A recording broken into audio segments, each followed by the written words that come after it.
Olá, professores e alunos! Eu sou o professor Paulo Torres e estarei aqui com vocês nesta aula e vamos ver o que nós teremos hoje. Aula 8, objeto de conhecimento, eletrodinâmica, motores e geradores elétricos, importância do consumo consciente e suas implicações, eletroquímica, pilhas e baterias, e o detalhamento é eletroquímica, tipos de pilhas e bateria e pilha de Daniel. Então vamos à nossa aula.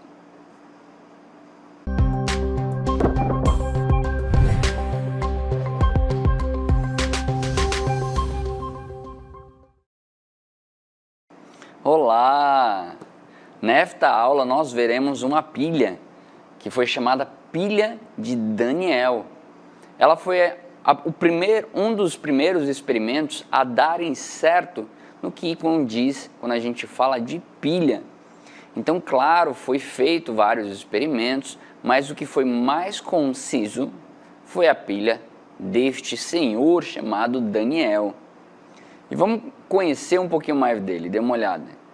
Então, na pilha de Daniel, em 1836, o químico inglês John Frederick Daniel, que teve aí a sua vida entre 1790 e 1845, ele desenvolveu um dispositivo que ele converte, note, a energia de reações químicas em energia elétrica.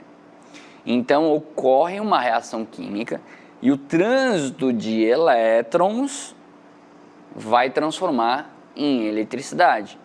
Então note que a pilha é uma consequência de uma reação química, tá? Mas vamos entender melhor como é que acontece isso. Dê uma olhada. Então, para a gente poder entender esse trânsito de elétrons, nós precisamos compreender o que é um cátion e o que é um ânion. Quando nós temos aqui um átomo neutro, este átomo neutro, o que ele vai ter? A gente olhando aqui o núcleo dele, nós temos 4 prótons, que são essas cargas, né, positivas, e nós temos aqui no núcleo 3 nêutrons, que são as cargas, que são partículas que não têm carga. Claro, você já deve saber disso, que quando eu somo 2 eu tenho a massa. Tá? Então esse aqui é a massa. Mas o que eu quero mostrar para vocês é que se eu tenho uma carga positiva, eu também tenho uma carga negativa, que são as bolinhas azuis. Então se eu tenho 4 prótons, ele vai ter 4 elétrons, que é a carga negativa aqui. Então note que quando ele está um átomo neutro, as cargas negativas e positivas são iguais. Então note que é o que nós estamos vendo aqui. Porém, quando ele vira um cátion, então note aqui o que aconteceu. Ele está com 4 prótons e 3 elétrons. Por quê? Porque ele perdeu um elétron. Ele virou um cátion. Ele virou uma carga positiva. Aqui é a representação da carga positiva. Por quê? Porque eu vou anular 3 elétrons, ou 3 prótons, com 3 elétrons. Você consegue ver aqui 3 para 3. Então esses 3 vão se anular, positivo com negativo, eles vão neutralizar, mas sobra um positivo. É essa a representação aqui. Então é por isso que o cátion, ele é um átomo que perdeu elétrons. Da mesma forma, a gente tem um ânion, novamente 4 prótons, e como nós falamos, nós temos que ter, se eu tenho 4 prótons, eu tenho que ter 4 elétrons. Se eu tenho um elétron a mais, como você está vendo aqui, em comparação aos 4 prótons, né, e os 4 elétrons que estão aqui, eu tenho um a mais, um negativo a mais. Então, esse negativo ele é representado aqui, ó. Então, se ele está positivo, significa que ele perdeu um elétron e tem cargas positivas a mais. Se ele está negativo, significa que ele tem cargas negativas a mais. E esse negativo aqui, dependendo da quantidade de carga, poderia ser representado como -2, se tivesse 2 elétrons a mais, ou poderia ser representado como -3, né? 3 menos. Então, quando ele é negativo, ele é chamado de ânion, e quando ele é positivo, ele é chamado de cátion. Isso é muito importante você entender. Quando a gente avança, nós temos aqui uma coisa chamada reação de oxidação. A reação de oxidação, se você compreender o positivo ganha, o negativo perde, você vai entender o que é um processo chamado de oxidação e um processo chamado de redução. A oxidação é o aumento algébrico do número de oxidação de uma espécie química. Então, se ele era X, ou seja, se ele não estava perdendo e nem ganhando elétrons, o que acontece é que ele agora está 2+, ele está perdendo elétrons, tá? Ok. Mas, e aí note, esse é um processo de oxidação. Ou seja, é um aumento algébrico. Mas, quando ocorre o processo de redução, ocorre a diminuição algébrica do número de oxidação. Como assim algébrico, professor? É que soma e subtrai. Então, nesse caso aqui, ele é de +2 para 0. Ah, professor, mas antes era 0 também? Antes era 0 também. Então, esse processo que a gente tem aqui é chamado de redução. Então, para resumir, se eu tenho aqui os números inteiros, para frente é +1, +2, para trás é -1, -2. Quando eu estou indo neste sentido, ocorre a oxidação. Quando eu estou indo no sentido contrário, ocorre a redução. Então aí fica claro para você quando a gente analisa essa equação abaixo. Porque antes o zinco estava 0. Depois da reação, e lembrando que aqui a gente tem reagente e produto, depois da oxidação, o que vai acontecer é que ele aumentou. Então ele foi de 0 para +2, então ele oxidou. Já o cobre, ele era +2 e foi para 0, tá? Ah, professor, era para estar esse 0 aí? Não, você vai ver nas provas, nos exercícios, ele não é representado. Estou colocando aqui para você entender. Em algumas provas pode vir? Pode, mas não é necessário, tá? Então, nesse caso aqui, ele foi de +2 para 0. Então, ocorreu uma redução. Então, você precisa entender o que é uma redução e o que é uma oxidação. Porque numa pilha, nós teremos uma reação de oxirredução, tá? Ou seja, nós teremos um reduzindo e um oxidando. Lembra que a pilha funciona com trânsito de elétrons, tá? Ou seja, sai de um ponto para outro. Então, dito isso, a gente tem que entender o que faz realmente uma pilha funcionar, né? O que faz uma pilha funcionar é o seu potencial de ionização. Então, note, a pilha, ela ocorre de forma natural, tudo bem? Se ela ocorre de forma natural, significa que quando eu colocar dois compostos juntos, eles vão reagir. Mas como é que eu vou saber a voltagem? Então, olha aí. O potencial de ionização é a espontaneidade ou a tendência de uma espécie química de adquirir elétrons e, desse modo, ser reduzido. Aqui a gente está falando de potencial de redução. Quando eu falo de potencial, é o quanto ele pode. Então, por exemplo, se eu falar que uma pessoa tem um potencial de ganhar muito dinheiro, significa que se ela se empenhar, ela vai ganhar muito dinheiro. Se ela tem um potencial para reduzir, ela vai reduzir. Então dê uma olhada aí nessa tabela. Então na tabela vocês conseguem notar aqui, ó, várias reações, e todas essas reações são reações de redução. Por isso que o potencial que você está vendo lá é um potencial de redução. Quem tem maior potencial de redução vai reduzir, tá? Então note que se eu colocar o zinco em contato com o níquel que está aqui embaixo, o que vai acontecer é que o níquel que tem maior potencial, professor, mas não é menos, e aqui não é menos? Mas esse é menos 0,76, está mais longe do zero, tá? O níquel está mais próximo do zero, então significa que ele é maior, tá? Ele está mais próximo do zero. Então o níquel vai reduzir e o zinco vai oxidar, porque eu coloquei os dois em contato.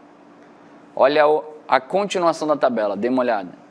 Na continuação da tabela, ele chega a ficar positivo. Então, se eu colocar o estanho em contato com o cobre aqui, o que vai acontecer é que o cobre vai reduzir e o estanho vai oxidar.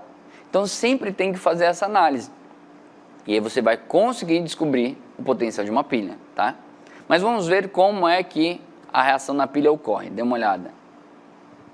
Então, vamos dizer que eu coloque aqui dois compostos, um deles é um zinco, então eu tenho o zinco aqui e o potencial dele é este, potencial de redução. Eu coloco ele em contato com cobre. Note, entre os dois, qual tem maior potencial de redução? O cobre. Então o cobre vai reduzir. Lembrando que essa reação é de redução. Ele está indo de mais 2 para 0. Só que se o cobre vai reduzir, se ele vai reduzir, o outro tem que oxidar. Então essa reação de redução ela tem que inverter. Então note que eu inverti a equação aqui e quando eu inverto, o sinal de negativo vai para positivo, tá? Então eu vou repetir a equação do cobre, então note que ela está aqui novamente e o potencial dela continua o mesmo. E aí, como essas reações são parciais, eu vou somar as duas equações e eu vou identificar a voltagem da pilha, somando esses dois valores. Então, quando eu somo esses dois valores aqui, o que eu vou ter é a voltagem da pilha. E note que quando eu somo essas duas equações, aqui é como se fosse um igual. Então eu vou cortar os dois elétrons aqui, vou cortar os dois elétrons daqui, porque eu estou somando as duas equações, o que está do mesmo lado eu somo, ou seja, eu desci aqui os dois, né? Desci aqui os dois, mas o que está do outro lado, se for igual, eu vou cortar. Então note que aqui está antes do igual e aqui está depois do igual, tá? Então por isso que eu corto. Já o resto eu desço, normal. Então é assim que a gente descobre a voltagem, descobre a equação geral de uma pilha, tá? Equação geral. E aqui descobre as parciais. Então aqui a gente tem as parciais. Tudo bem? Então essa pilha que eu acabei de mostrar para vocês, ela ocorre dessa forma. Essa é a estrutura de uma pilha. Então eu coloquei aqui a placa de cobre em uma solução de sulfato de cobre e aqui eu coloquei o zinco em uma solução de sulfato de zinco. Aí à medida que vai ocorrendo a reação, esses elétrons vão subindo aqui. Por que vão subindo? Porque o zinco, ele oxida, como a gente viu aqui anteriormente. Se ele oxida, ele é chamado de ânodo.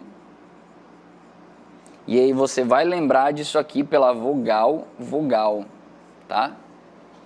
Então, o ânodo oxida e perde os elétrons. Os elétrons passam aqui, eles vão acender essa lâmpada por causa do trânsito de elétrons e eles vão descer aqui. Quando eles descem aqui, é essa placa onde a gente tem cobre, O cobre também está na solução. Então, note que ele está aqui, ó, na solução, né? O que ele vai fazer é que ele vai receber esses elétrons e ele vai reduzir, tá? Então, note que no zinco, o zinco, ele vai de zinco sólido para zinco aquoso, 2+, e libera os 2 elétrons. Já o cobre, ele vai de cobre aquoso, 2+, e ele vai para cobre sólido, 0, porque ele recebeu os 2 elétrons. Ah, professor, o que isso significa? Significa que se ele sai do sólido e vai para o aquoso, ele sai da placa e a placa diminui, porque ele sai do sólido e vai para a água. Já na outra situação que ele está saindo aqui, ele está recebendo o elétron do aquoso e vai para o sólido, significa que nessa placa o que vai acontecer é que ele vai aumentar,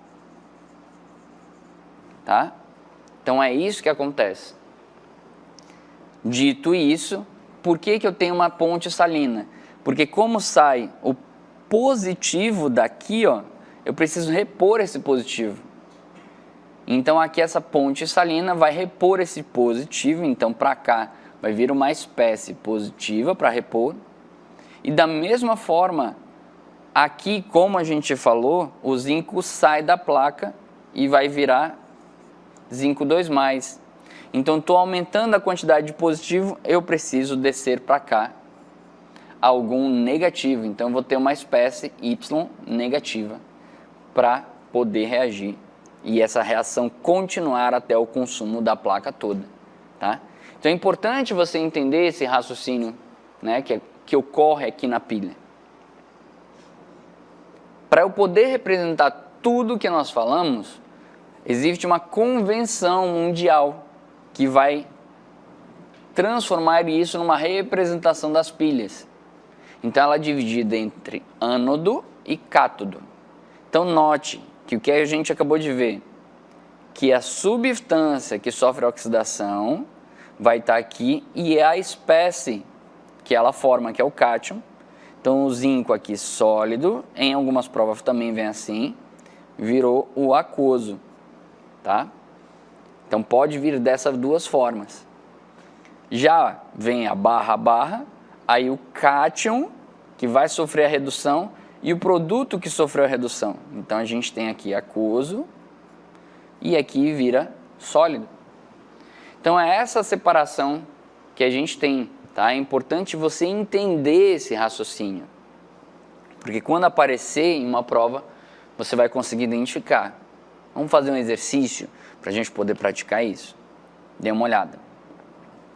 Nós temos aí a aplicação 1. Na aplicação 1, fala assim: um químico descobriu que o níquel metálico pode ceder elétrons, ele pode doar elétrons aqui, então ele é chamado de ânodo, porque o ânodo oxida, e quem oxida, oxida. E quem oxida perde elétrons, né? Vai ceder esses elétrons de forma espontânea.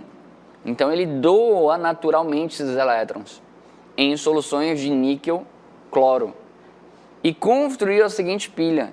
Então note que a gente tem a pilha aqui, ó, do mesmo jeito que eu mostrei para vocês. Para esta pilha é correto afirmar que o níquel oxida, ok, e o cobre reduz, tá certo.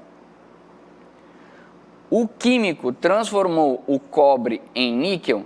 Não há processo de transformação aqui, então está errado. O cátodo é o níquel? Não, se o níquel oxida, ele é o ânodo, ó, vogal. Ah, professor, mas e o cátodo? O cátodo é o que reduz. Então note consoante. Então, beleza, esse está errado. A solução de cobre ficaria mais concentrada? Não, porque como ele reduz, ele sai de cobre aquoso 2+, recebendo o elétron, 2 elétrons, e ele vai virar o cobre sólido. Ele sai da água, então ele fica menos concentrado. E a solução de níquel ficará menos concentrada? Não, ela ficará mais concentrada, porque ela sai de níquel, que está sólido, e vai virar níquel 2+, mais 2 elétrons, e aqui é aquoso, então ela vai ficar mais concentrada, tá? Então é importante você entender isso. Já em outra aplicação, o que a gente tem aí? Considere as seguintes afirmações a respeito da pilha. No ânodo ocorre redução? Não. A passagem de elétrons no circuito externo ocorre sempre do cátodo em direção ao ânodo. O ânodo perde elétrons e aí no cátodo esses 2 elétrons vai descer. Então, tá errado. O cátodo sofre uma redução da sua massa. E aí? Então, notem. Ele sofre uma redução na sua massa? Vou deixar essa aqui para vocês pensarem. Eu tenho todas essas alternativas. Se a gente calculou que a primeira e a segunda está errada, o que nós teremos?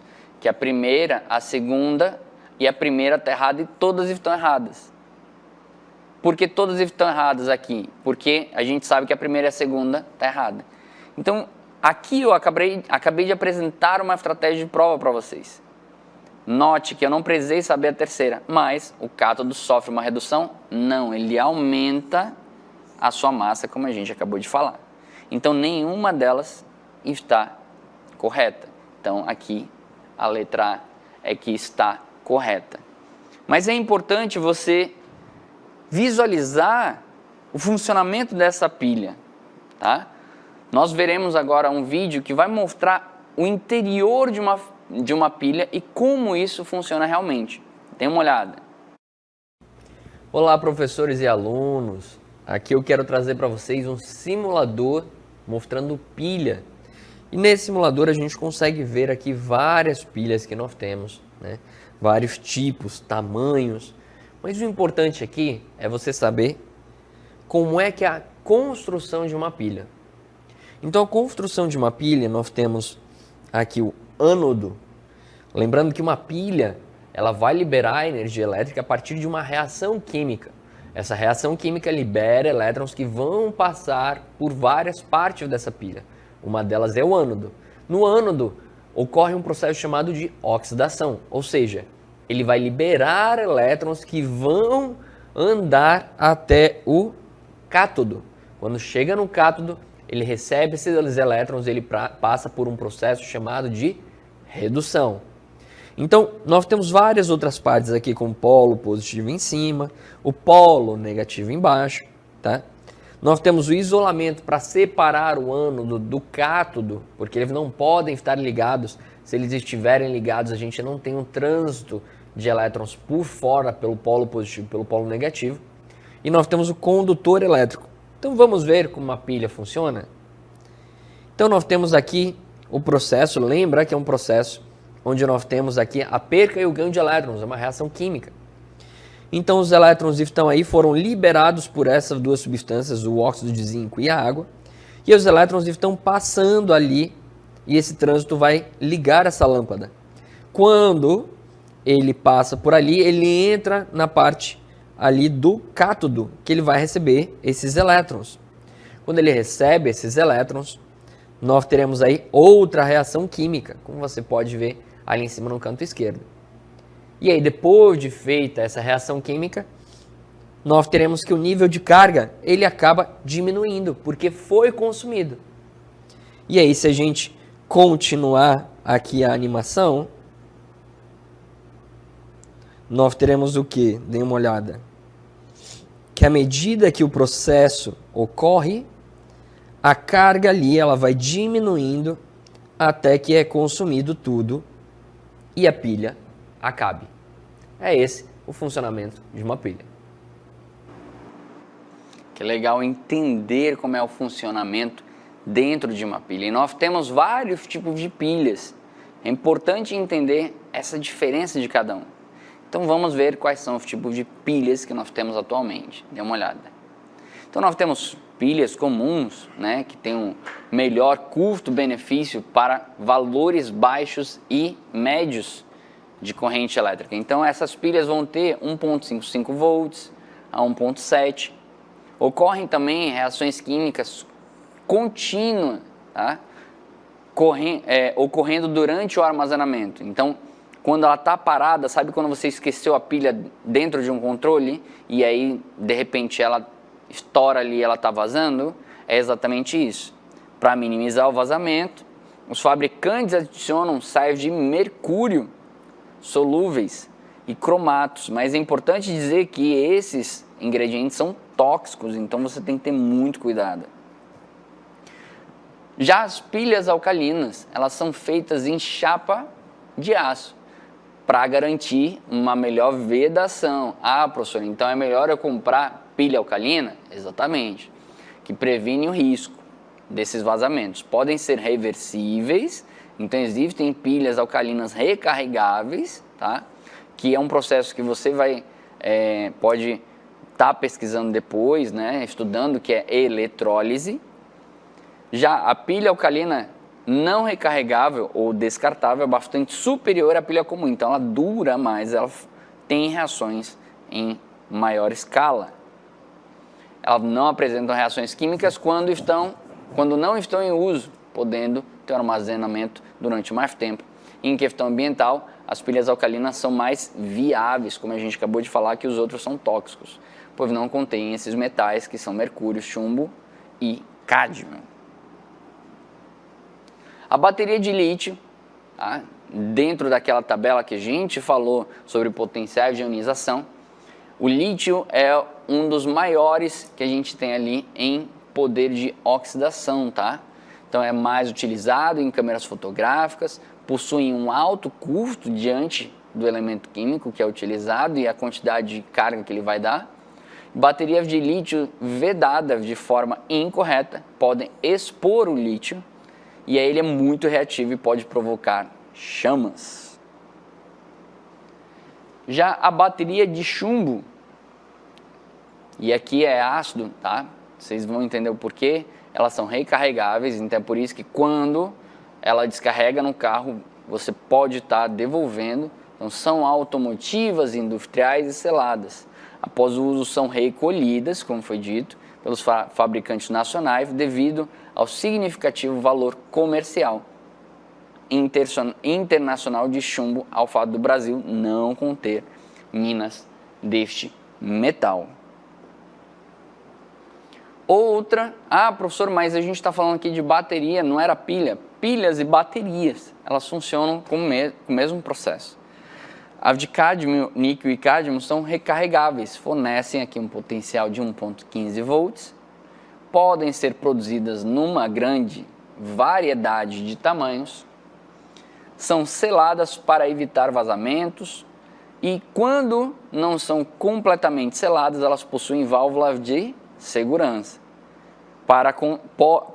Por conter cádmio, possui um grande impacto ambiental, por isso que tem que ter muito cuidado em manusear esse tipo de bateria. E é mais utilizado em notebooks, são as que utilizam apenas íons de lítio, são recarregáveis, têm bom desempenho e segurança aos usuários, material de baixa densidade, permitem que sejam projetadas para terem menor massa, ou seja, mais leve em questão de tamanho e custo, e os riscos ambientais são muito menores dos que a de cádmio. Então, essas baterias e essas pilhas você pode estar utilizando e já utiliza hoje no dia a dia, só não tinha ideia. Então, para você sanar um pouco da sua curiosidade, você pode pegar a sua bateria do seu notebook e virar, você vai ver lítio, né? Então é bem interessante entender todo esse processo. Espero que tenha ficado claro para você. Até a próxima e fique com Deus.